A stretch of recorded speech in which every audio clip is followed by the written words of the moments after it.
WWF Hong Kong supports sustainable development.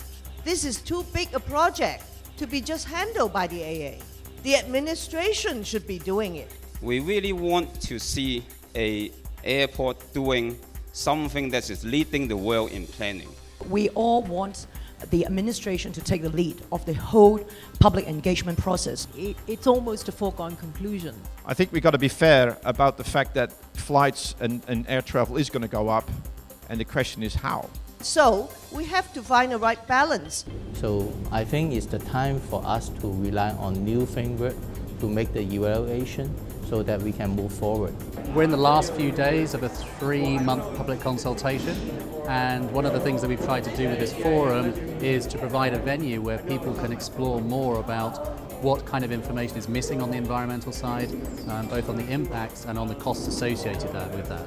The value of a session like this is you have a range of different stakeholders giving their views and opinions, and the public and professionals getting the chance, A, to learn more, but also to feedback and provide information which could help the project organiser or the airport authority and government to better understand the views of the public. We are so glad to see a very diverse group of participants with over 260 people, over 33 experts, ranging from professors, practitioners, industry consultants, environmentalists, as well as economists. WWF Hong Kong is a science-based organisation, and therefore proper research is at the core of everything we do.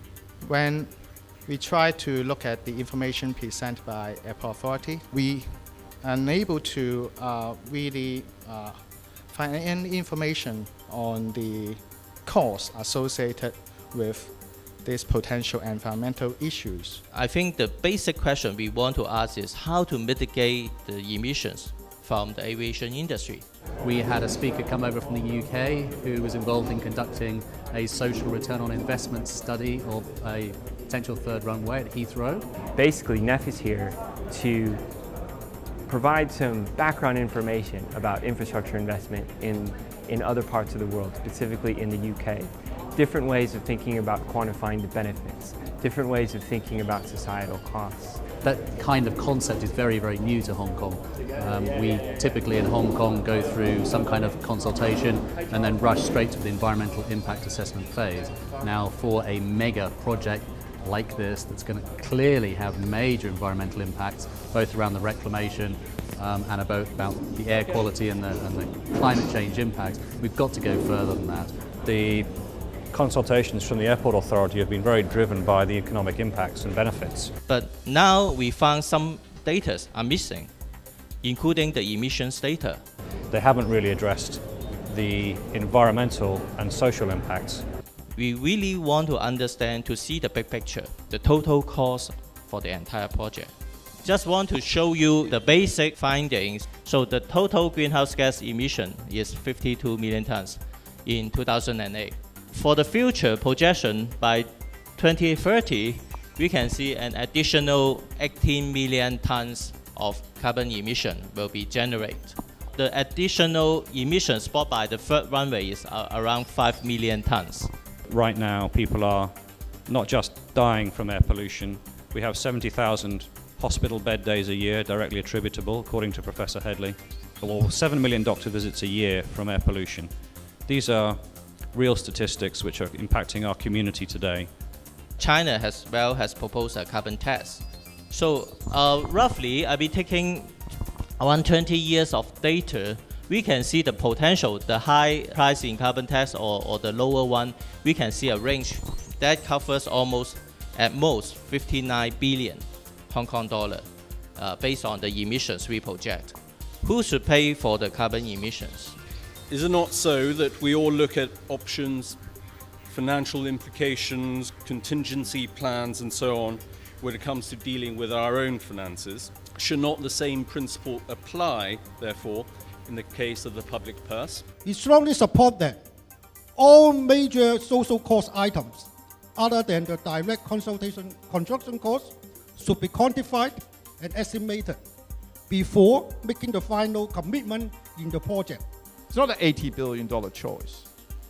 It's a 200 to 500 billion choice for this community. So do you want to see more figures, more study? And if so, who's going to do it? For WWF to bring over an expert from the UK was a terrific step forward for Hong Kong. We economists often only measure what we can see. What is measured is often what gets valued, and value is the goal that we all pursue. But the things that we value the most, like happiness, like fulfillment, like beauty, are often what gets left out. SROI, or social return on investment, has many similarities with traditional cost-benefit analysis. But SROI is more than a number. It really tells a story. It's a framework for wide-ranging measurement that gives a place to impacts normally excluded from the decision-making process. And it also provides a framework for debating the allocation of resources to maximize outcomes.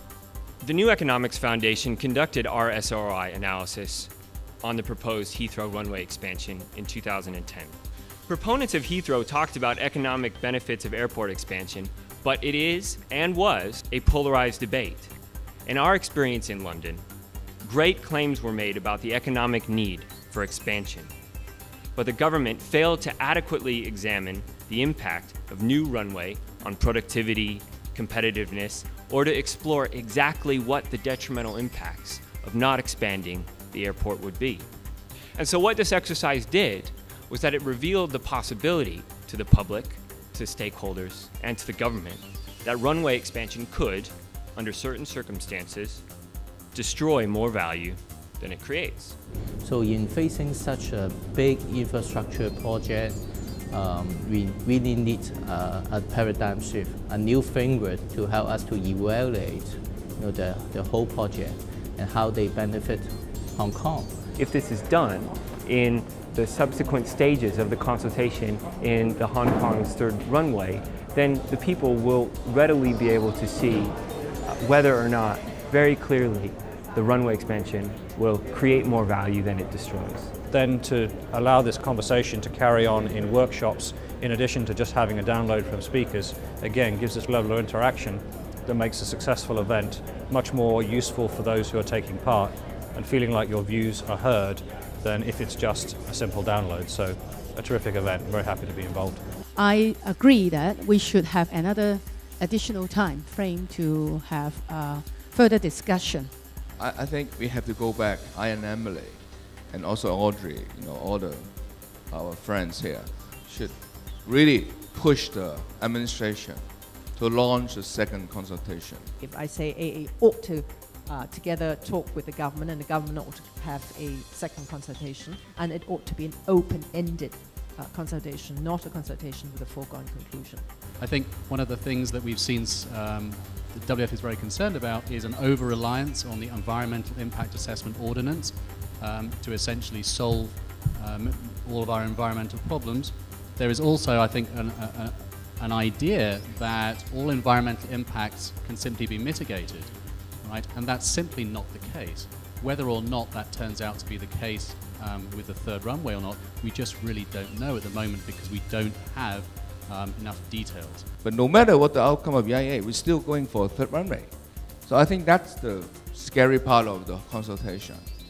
What is the real cost of having this airport if we take all those into account? In 2003, if you go out at any time, you can see 158 dolphins. Now, 2010, probably 75. And the reason for the number of droppings of the dolphin is not only because of the third runway proposed, of course, it's all this cumulative impact of the various projects that are occurring in our western water. We have to look at the more long-term scenario. Infrastructure, in a sense, the question I ask is, if we were to vote whether the Great Wall of China be built today, I'm sure all of us will say no. Having an idea about the costs, the environmental costs, the social costs, in addition to the benefits, which is all we've really heard at the moment, I think by the end of the session, people were really thinking that that's badly needed. We at NEF are very happy to be able to share social return on investment methodology with WWF and with the rest of Hong Kong, and hope that it is beneficial in arriving at a a decision on the third runway that values what matters and that generates a good social return on investment for society. Please express your opinion, stand out and voice out, and we can share and hopefully to make Hong Kong continue to prosper.